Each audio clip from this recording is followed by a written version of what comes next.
Hoje trago ao canal do YouTube da Certform Escola de Formação Prática uma questão de finanças empresariais. Vamos falar dos 4 princípios orientadores da estrutura financeira de uma empresa. Vamos calcular alguns rácios e vamos fazer aqui uma avaliação sobre esta mesma temática. Quero começar por lhe agradecer o facto de estar a visualizar este vídeo. Sejam muito bem-vindos à Certform Escola de Formação Prática. Eu chamo Miguel Fragoso, sou economista e contabilista certificado e sou formador nas áreas da contabilidade, fiscalidade, finanças empresariais e gestão de negócios. O conteúdo que hoje vou apresentar, ele encontra-se amplamente desenvolvido em vários dos cursos que ministro na Certform Escola de Formação Prática e onde são abordadas temáticas de finanças empresariais, gestão financeira, análise económico-financeira. Começando por ver o site da Certform, consultando o calendário de formação, vai encontrar para os próximos meses os cursos que vamos dar início. Em relação às formações, conteúdos programáticos, objetivos, ficha de inscrição, em e-learning e live streaming tem acesso a todos os cursos que atualmente estão disponíveis na forma e-learning, ou seja, a partir da plataforma e-learning da Certform. Quando faz a sua inscrição num curso e-learning, tem imediatamente acesso ao seu percurso formativo. São-lhe atribuídas as credenciais enviadas por e-mail e pode imediatamente iniciar a formação conforme a sua disponibilidade e ao seu ritmo. Na formação live streaming, os cursos têm uma data de início e as formações são ministradas na forma live streaming. Significa que os cursos são com sessões síncronas, sessões em tempo real. Live streaming ou e-learning, os cursos podem ser feitos a partir de qualquer parte do mundo. Quaisquer questões que nos queira colocar sobre os nossos cursos, poderá fazê-lo através dos contactos que temos no site da Certform ou através do e-mail geral@certform.pt. Vamos então falar sobre equilíbrio financeiro, estrutura financeira de uma empresa. Eu vou começar por fazer uma abordagem a partir de um balanço que construí relativamente a uma determinada empresa.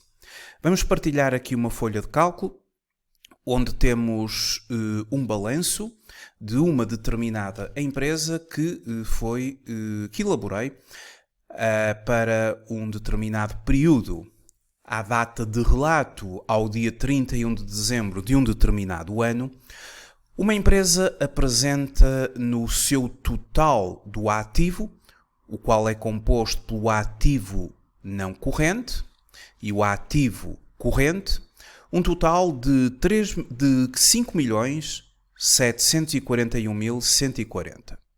Ora, ao analisar este total de ativo, estas aplicações, uma questão que se coloca é como é que este ativo foi ou terá sido financiado? Quais são as origens dos capitais? Bom, o ativo ele é financiado por duas vias. Através do capital próprio, e esta empresa apresenta um total de capital próprio de 2.302.140, e através de passivo, dívida. E o passivo pode ser o passivo não corrente, cuja exigibilidade é superior a 12 meses, trata-se de um passivo de médio e longo prazo, e um passivo corrente, cuja exigibilidade é até ou no decurso dos próximos 12 meses à data do relato. E o total do passivo desta empresa é de 3.439.000 euros. Ou seja, num balanço, o ativo ele é financiado por capitais próprios e ou passivo. O ativo são as aplicações dos fundos. E o total do ativo desta empresa, conforme acabamos de referir, é de 5.741.140. Este ativo foi financiado por capital próprio e passivo. Claro que o capital próprio mais o passivo são as origens de fundos e o total do capital próprio e do passivo é igualmente 5.741.140, porque da equação fundamental do balanço resulta que o ativo é sempre igual ao capital próprio mais o passivo. No fundo, as aplicações dos fundos são iguais às origens dos fundos. Para financiar o seu ativo, a empresa recorreu a capitais próprios, que estão no balanço da empresa, o total do capital próprio, 2.302.140, e recorreu ao capital alheio ou ao passivo, e o total do passivo cifra-se em 3.439.000 euros. Portanto, as aplicações dos fundos são iguais ou é igual às origens dos fundos. O ativo é igual ao capital próprio mais o passivo. O ativo é financiado por capital próprio e passivo. Agora, a estrutura financeira de uma empresa, uma vez identificadas aqui as grandes massas deste balanço, ativo, capital próprio e passivo, o passivo também é denominado por capital alheio. A estrutura financeira de uma empresa caracteriza-se pela importância relativa das diferentes fontes de financiamento, ou seja, dos recursos financeiros, comparativamente com as diferentes formas de aplicação desses recursos. Os indicadores de estrutura financeira de uma empresa permitem avaliar a origem do financiamento dos seus ativos. Vimos que os ativos são financiados por duas origens dos capitais, ou por capitais próprios ou por capitais alheios. Essas são as origens dos fundos. Bem como a sua capacidade em garantir o cumprimento das responsabilidades assumidas para com terceiros. Segundo o professor João Carvalho das Neves, a teoria tradicional indica alguns princípios orientadores sobre a estrutura financeira. E são 4 os grandes princípios orientadores que a teoria financeira, na sua vertente tradicional, nos indica. Primeiro princípio orientador, que a solidez e o equilíbrio financeiro estarão tanto mais assegurados quanto maior for o capital próprio em comparação com o capital alheio. E vamos ter de calcular aqui uns indicadores para ver se esta empresa ela vai ao encontro ou não deste primeiro princípio orientador. O segundo princípio orientador diz-nos o seguinte: se usar capital alheio, ou seja, se recorrer à dívida, quanto maior for o capital alheio de médio e longo prazo, tanto melhor para a solidez e equilíbrio financeiro. Ou seja, recorrendo à dívida, como nós sabemos que a dívida ela divide-se em dívida de médio e longo prazo, cuja exigibilidade vai além de 12 meses, e dívida de curto prazo, ou passivo corrente, cuja exigibilidade ocorre já ao longo dos próximos 12 meses, da data de relato. Então, se usar dívida, quanto maior for a dívida de médio e longo prazo, quanto maior for o passivo não corrente, tanto melhor para a solidez e equilíbrio financeiro. O terceiro princípio diz-nos que a estrutura financeira será tanto mais sólida quanto mais os capitais permanentes cobrirem os ativos fixos. E dessa forma, esta cobertura vai nos permitir ter um mais alto, um mais elevado fundo de maneio funcional. Quanto maior a rentabilidade do capital investido em relação ao custo do capital alheio, tanto melhores as condições para melhorar o equilíbrio financeiro da empresa. Este é o quarto princípio orientador aqui sobre a estrutura financeira da empresa. É que a rendibilidade do capital investido, que é um dos indicadores que nós calculamos, ela deve ser superior ao custo do capital para que, efetivamente, a empresa esteja a criar valor. Ora, relativamente a um conjunto de indicadores que vamos usar para testar, para avaliar a estrutura financeira da empresa cujo balanço está nesta folha de cálculo que no início aqui desta videoaula eu comecei por referir. Eu vou começar por calcular aqui um conjunto de indicadores que me vão permitir falar um pouco sobre a estrutura financeira desta empresa, avaliá-la conforme aqueles princípios, principalmente os dois primeiros. Nesta videoaula vamos falar concretamente sobre os dois primeiros princípios orientadores. Comecemos por calcular a chamada autonomia financeira da empresa. O rácio de autonomia financeira. O rácio da autonomia financeira, ele vai permitir avaliar a proporção do capital próprio da empresa em relação ao ativo. Ou seja, em que percentagem de capital próprio é financiado o ativo de uma empresa. No balanço temos que fazer aqui uma relação entre capital próprio e ativo.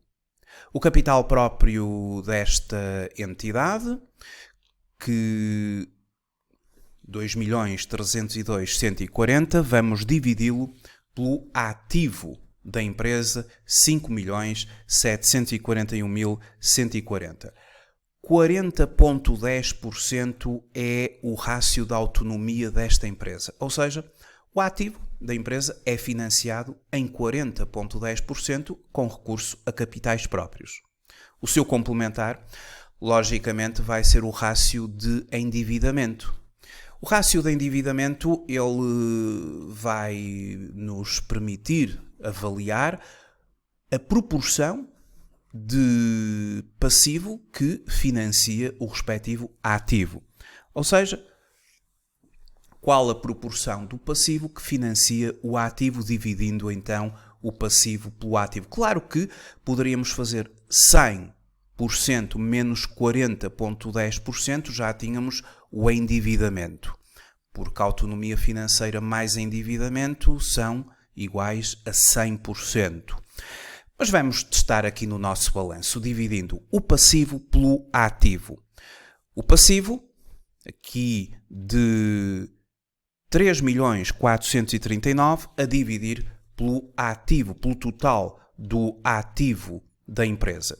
E, portanto, temos 59,10. 40,10 mais 59,90, quero dizer. 40,10 mais 59,90% dará os tais 100%.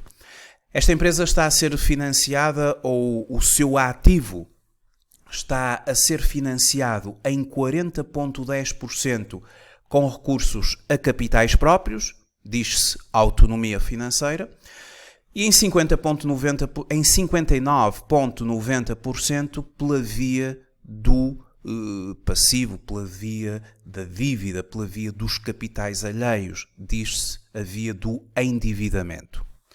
Podemos, entretanto, relativamente ao endividamento, e digamos que estes dois primeiros indicadores, eles no fundo permitem-nos já ter aqui uma visão sobre o primeiro grande princípio orientador. A solidez e o equilíbrio financeiro estarão tanto mais assegurados quanto maior for o capital próprio em comparação com o capital alheio. Na verdade, esta empresa está maioritariamente a ser financiada, os seus investimentos, o seu ativo está maioritariamente a ser financiado pela via da dívida. Não descurando que a autonomia financeira, e se formos ter em consideração os níveis mínimos da autonomia financeira, 20-25%, alguns autores defendem 33,33%, está acima desses níveis mínimos. Claro que todos os indicadores devem ser sempre comparados com a média setorial do setor de atividade onde a empresa opera. Firmando agora o endividamento, vamos trabalhar o endividamento a médio e longo prazo em relação ao ativo. E aqui vamos dividir o passivo não corrente da empresa, portanto aquele passivo de médio e longo prazo, sobre o ativo. Qual é a proporção em relação ao financiamento da empresa? Qual a proporção em que o ativo é financiado por via de passivo não corrente, ou seja, pela via da dívida de médio e longo prazo, dividindo o passivo não corrente pelo ativo. O passivo não corrente da empresa, que se cifra em 740 mil euros, a dividir pelo seu ativo. Esta empresa, em relação ao seu financiamento, o ativo é financiado em 12,89% pela via de dívida de médio e longo prazo. Agora vamos ver qual a percentagem da dívida de curto prazo, do capital alheio de curto prazo, do passivo corrente, em relação ao financiamento do ativo, dividindo o passivo corrente pelo ativo da empresa. O passivo corrente desta entidade de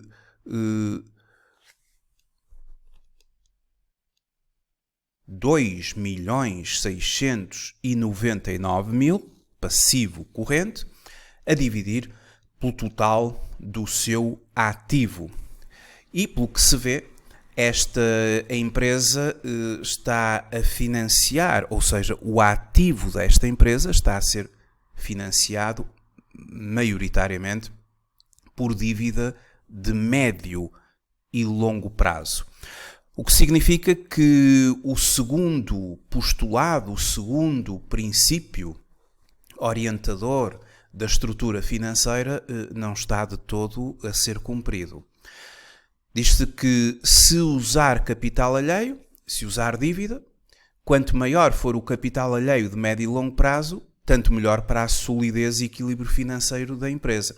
Esta empresa, efetivamente, na sua estrutura financeira, verifica-se, constata-se que, maioritariamente, é a dívida de curto prazo que está a financiar o ativo e não a dívida de médio e longo prazo, conforme é postulado no princípio orientador. Um outro indicador interessante para analisar é a estrutura do endividamento. A estrutura do endividamento pretende, dentro deste ainda segundo princípio orientador, fazer aqui uma relação, a proporção do passivo corrente em relação a todo o passivo. Qual é o passivo? Qual é a proporção da dívida de curto prazo sobre toda a dívida, todo o capital alheio da empresa?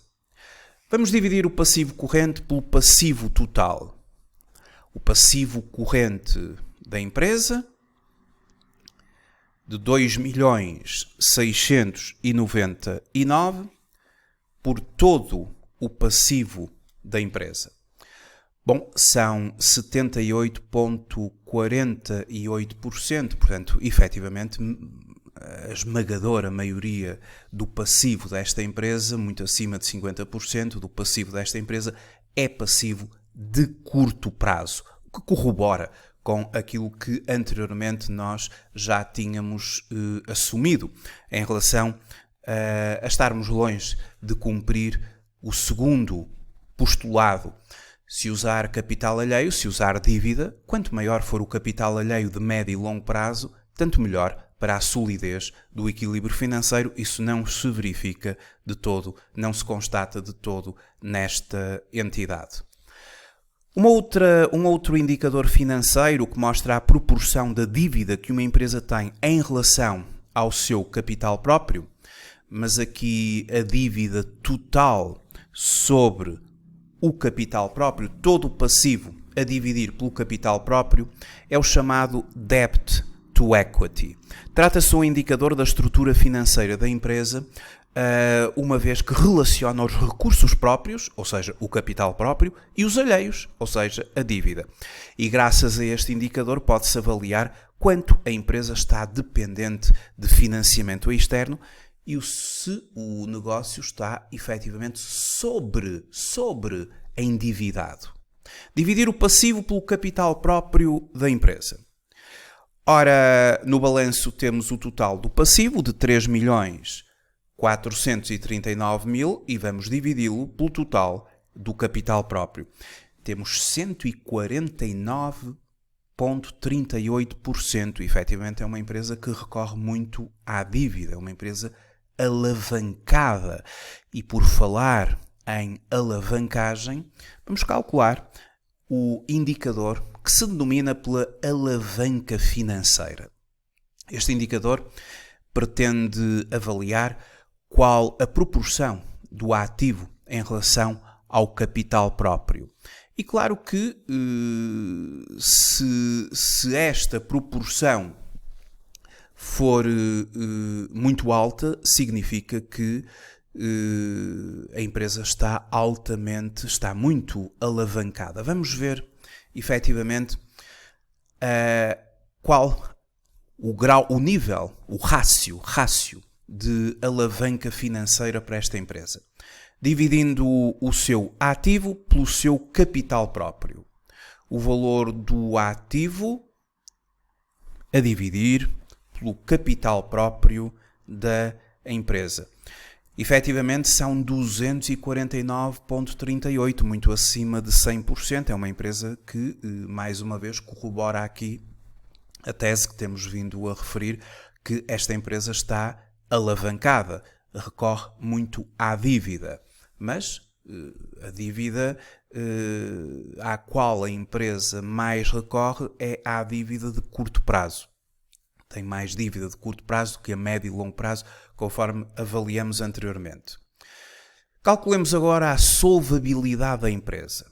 Claro que na análise financeira o estudo da solvabilidade, ou com o estudo da solvabilidade, pretende-se avaliar se a organização possui ativos que lhe permitam liquidar as suas dívidas e cumprir as responsabilidades assumidas para com terceiros.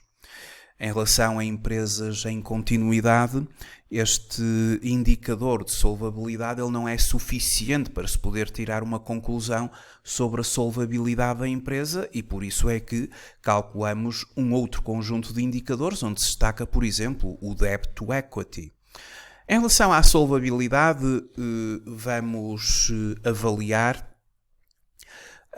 a relação entre os capitais próprios e o passivo, ou seja, qual a proporção que estas duas grandezas nos apresentam, dividindo o capital próprio pelo passivo da empresa. O capital próprio de 2.302.140 e o passivo muito mais elevado de 3.439. A proporção é de 66,94, ou seja, a empresa não tem capitais próprios suficientes para fazer face a todo o passivo que efetivamente atualmente a empresa contempla. Todavia, este indicador, como eu já referi, ele não é suficiente para avaliar propriamente a solvabilidade e dessa forma nós recorremos a vários outros indicadores. Ora, para finalizar aqui a nossa análise e focando-nos aqui na alavanca financeira de 249,38, a alavanca financeira ela tem aqui uma implicação interessante na análise das empresas, na análise económico-financeira. Se eu calcular a rendibilidade do capital próprio desta empresa, que é dada pelo quociente do resultado líquido em relação ao capital próprio, dividindo o resultado líquido da empresa pelo capital próprio, esta empresa tem um resultado líquido do período de 959.149 e o total dos capitais próprios 2.302.140. esta empresa tem uma elevada rentabilidade do capital próprio. Este é um indicador que interessa em particular os sócios ou os acionistas, uma vez que nos permite avaliar que por cada 100 euros de capital investido nesta empresa, por parte do acionista ou por parte do sócio, tem ali uma capacidade de transformar em resultado líquido 41,66 euros, o que é ótimo, o que é excelente. E para nós conseguirmos verificar o que mais terá estado na base desta rentabilidade do capital próprio, nós fazemos aqui uma análise de Dupont à rendibilidade do capital próprio, desagregando-o em 3 das suas variantes. Nomeadamente, na rendibilidade líquida das vendas, dividindo o resultado líquido pelas vendas. Aqui vamos à demonstração dos resultados, onde temos o resultado líquido da empresa e vamos dividir este resultado líquido pelas vendas da empresa de 10.595.000. Ou seja, a rendibilidade líquida das vendas desta empresa é de 9,05%. Quanto à rotação do ativo, que é uma outra das determinantes que a análise de Dupont considera relativamente à rendibilidade do capital próprio, no fundo estamos aqui a fazer uma desagregação do indicador rendibilidade do capital próprio. A rotação do ativo é calculada dividindo o volume de negócios da empresa, ou seja, balanço 10.595.000, pelo ativo da entidade, e temos 184,55 de rotação do ativo. Uma vez mais, a alavanca financeira, ela divide o ativo pelo capital próprio, ou seja, calcula-se a alavanca financeira dividindo o ativo pelo capital próprio. É um indicador financeiro, uma vez que é através do balanço que se obtém estas duas grandezas. Ativo a dividir pelo capital próprio. Ora, temos aqui o ativo e vamos novamente dividi-lo pelo capital próprio. E temos os tais 249,38%. Estes 3 indicadores, se eu os multiplicar, eles vão dar a rendibilidade do capital próprio, porque são 3 indicadores que nada mais são do que a desagregação da rendibilidade do capital próprio para que nós possamos avaliar o que é que mais contribuiu para que a rendibilidade do capital próprio tenha sido 41,66%. E, na verdade, foi a alavanca financeira, porque é o maior entre os 3 indicadores. Se quisermos confirmar, se multiplicarmos a rendibilidade líquida das vendas pela rotação do ativo, pela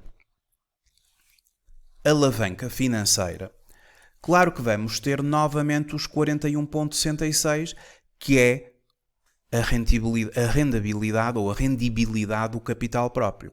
Porque, no fundo, nós aplicamos aqui uma desagregação do indicador em 3 indicadores, em que estas vendas ou volume de negócios, no caso, anulariam aqui com este volume de negócios, e este ativo anularia ou cortaria ali com aquele ativo, dentro daquilo que é o produto, e depois temos o resultado líquido a dividir pelo capital próprio, que daqui resta. Se multiplicarmos, obviamente, os 3 indicadores, temos novamente a rendibilidade do capital próprio. Houve uma desagregação em 3 determinantes para avaliar quais das 3 mais contribuiu para esta elevada rendibilidade do capital próprio.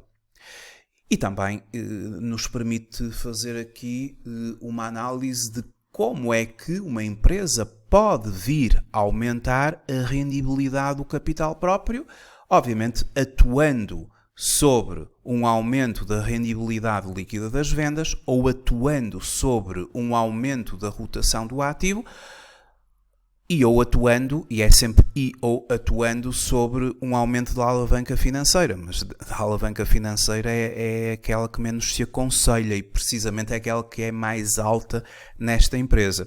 E por que será aquela que menos se aconselha?